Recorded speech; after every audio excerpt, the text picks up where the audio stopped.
All right, welcome back. As we remember by going back into the archives and listening to some of those great American heroes who later became great citizens of our area.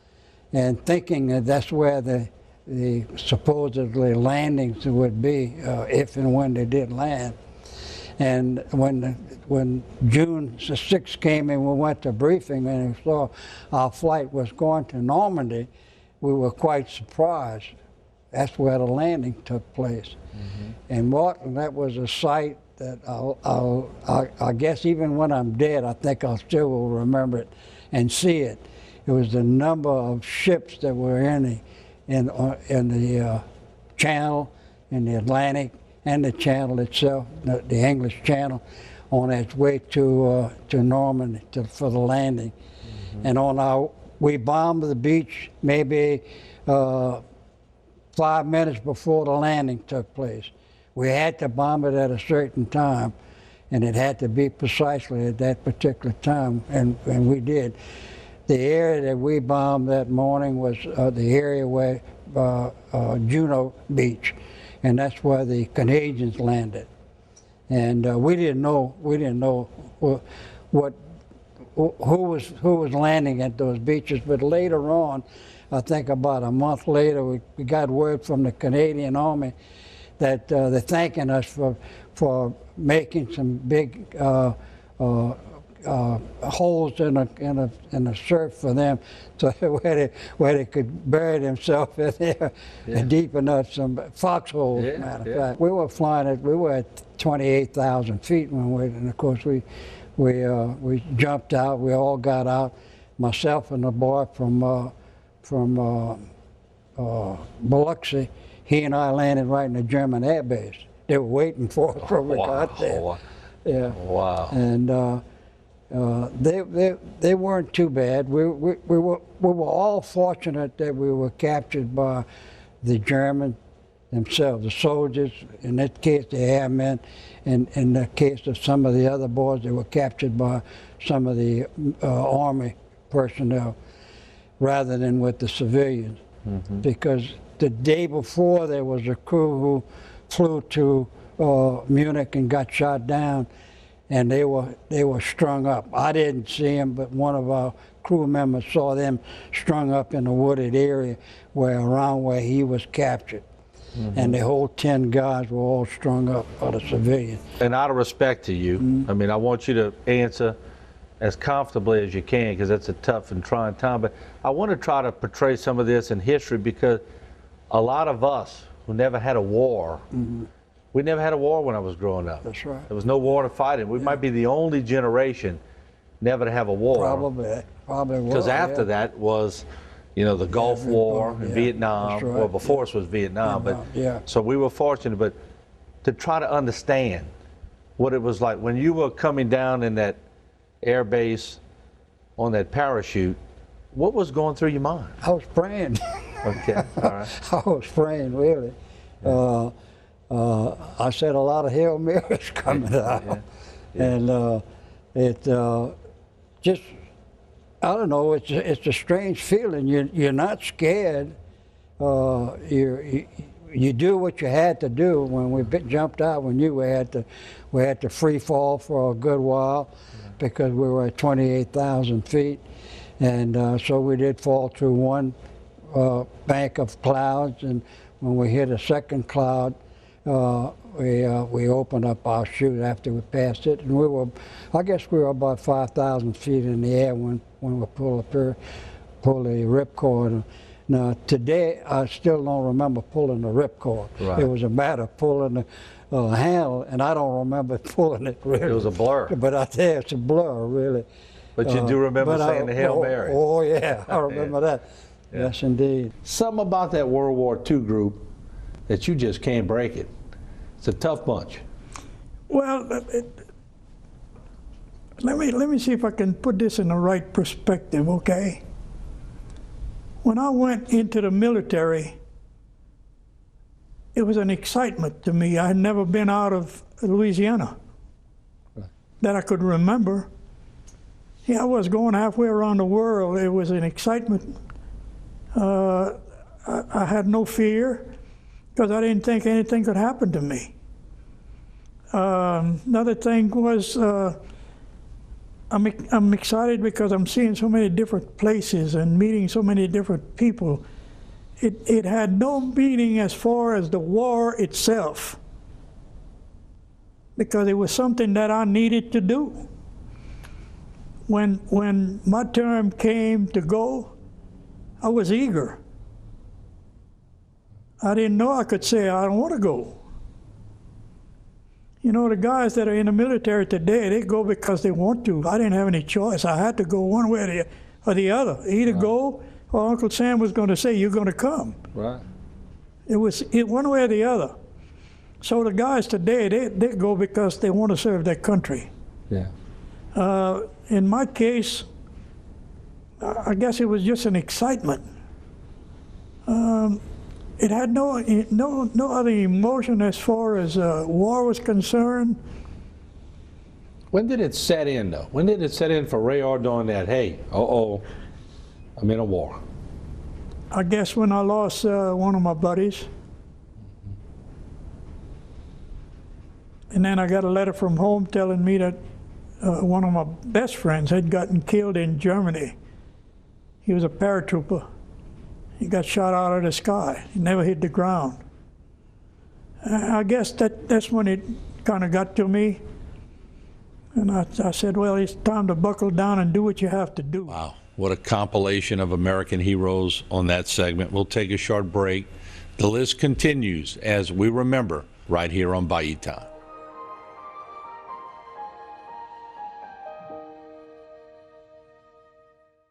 Today's social media segment is brought to you by South Louisiana Bank. It's better when we bank together. Waits and Downer, attorneys at law. Terrebonne Ford, built Ford tough.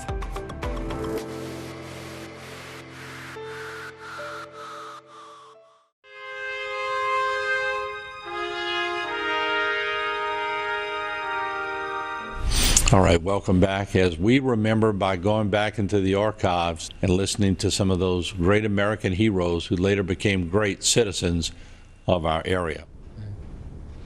So you were 17, you said, when you went in?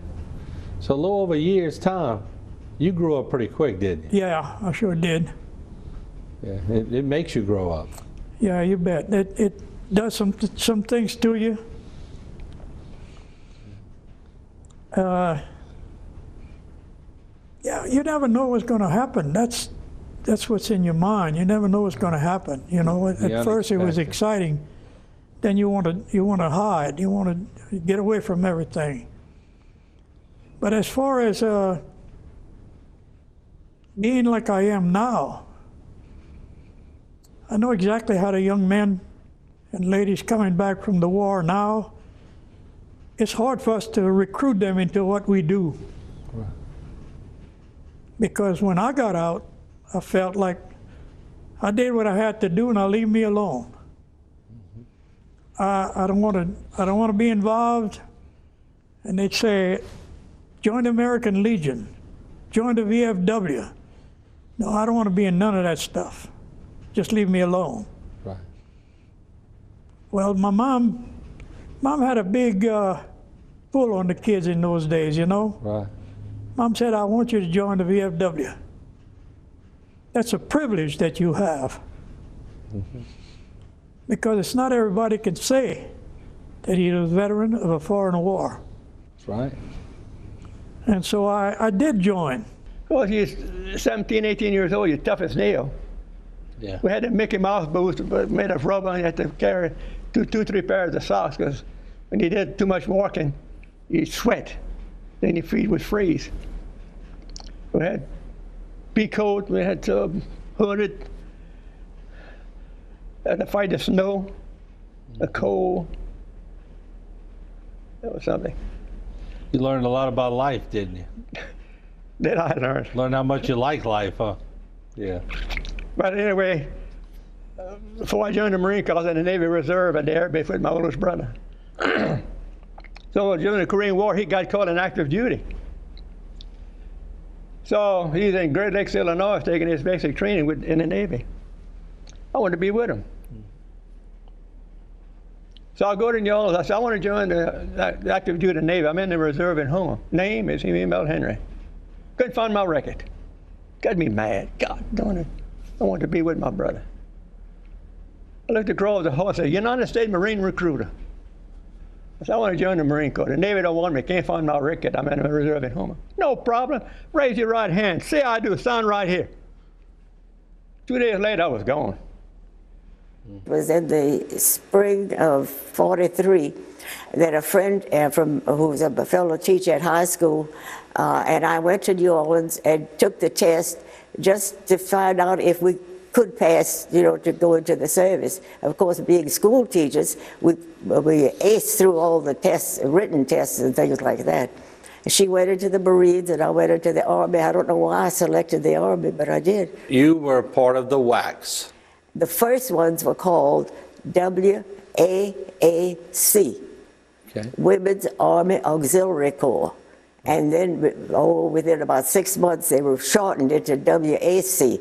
At first, the men in charge sort of didn't know what to do with the women, because they had, for the men, all these procedures to follow, all these pamphlets, all these training films and so on. So they had to adapt all of that to the women.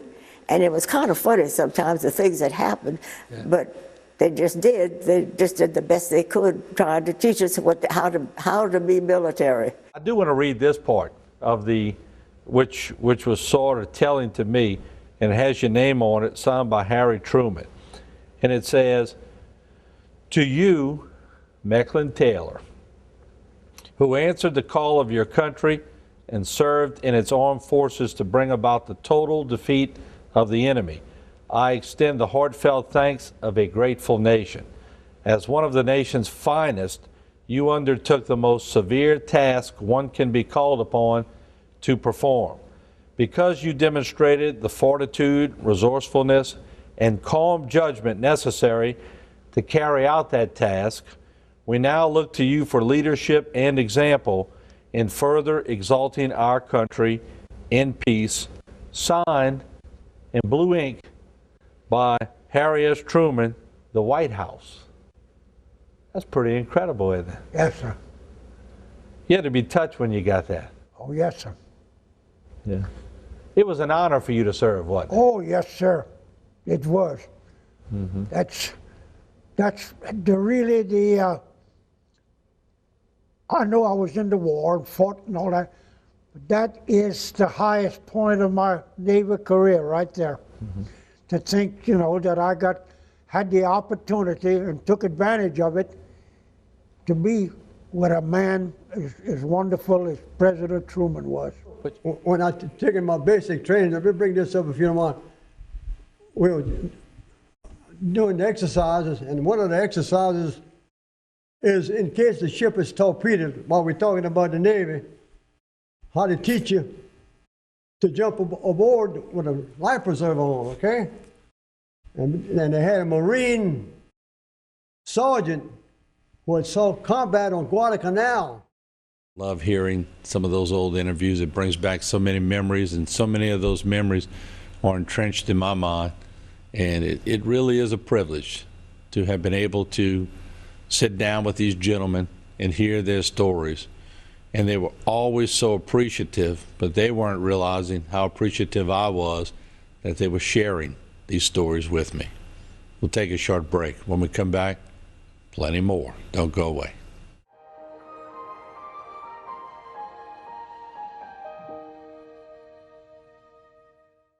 Today's social media segment is brought to you by Alford and Associates for all of your insurance needs. CIS, Cardiovascular Institute of the South, the highest quality cardiovascular care available. Barker Honda, the Barker family tradition of quality.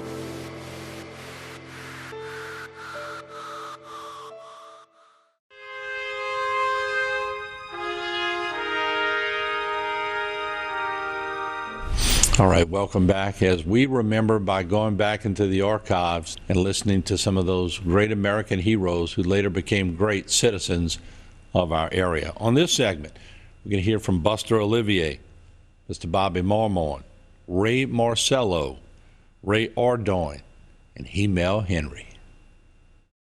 And when we joined Patton's army, the order came down that Patton wanted all officers except one per company, all non-commissioned officers except one per company, to meet him at a certain point, at 9 o'clock in the morning.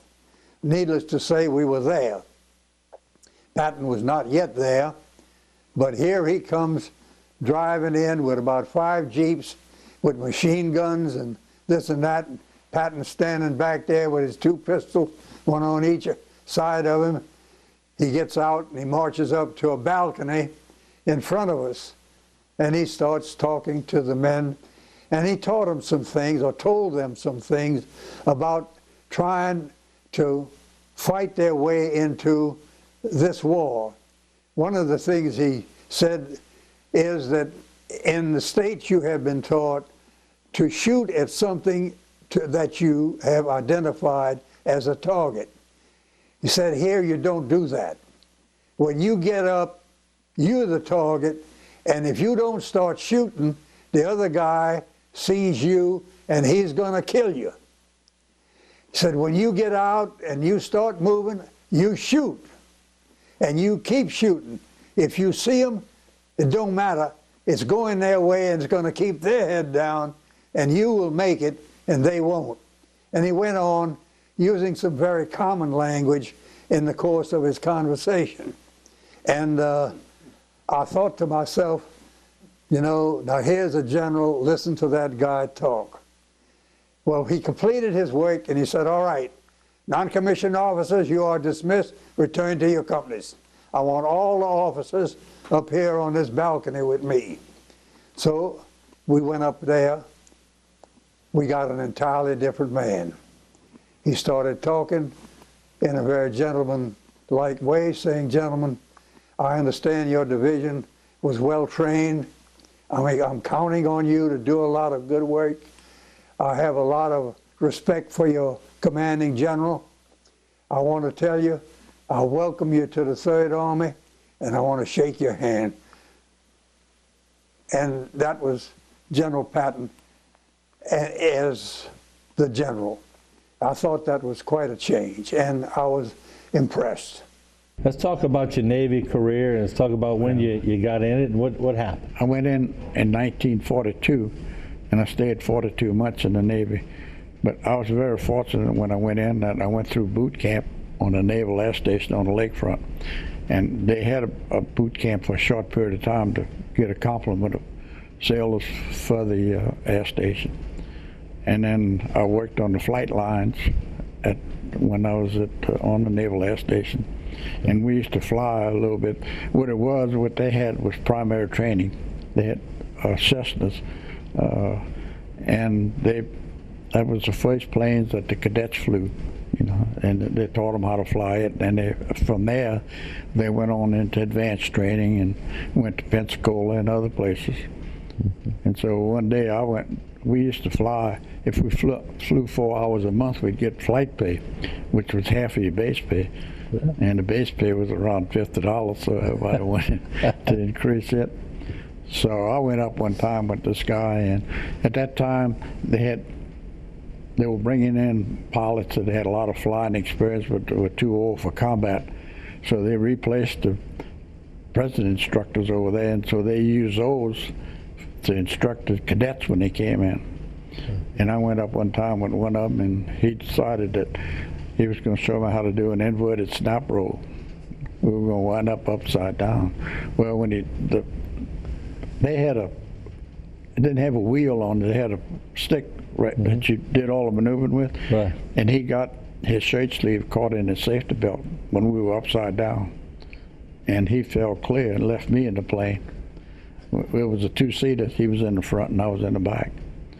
And I looked around and I saw I had a parachute too, but I wasn't about to jump out. And I looked around and I saw where his had opened up. So I said, well, I got to land this thing, you know. And I went to an outlying field across the river for the Naval Air Station and landed over there. And the first time they had a circle shot in the middle of it, which you wasn't supposed to land there. You were supposed to just touch down on the circle.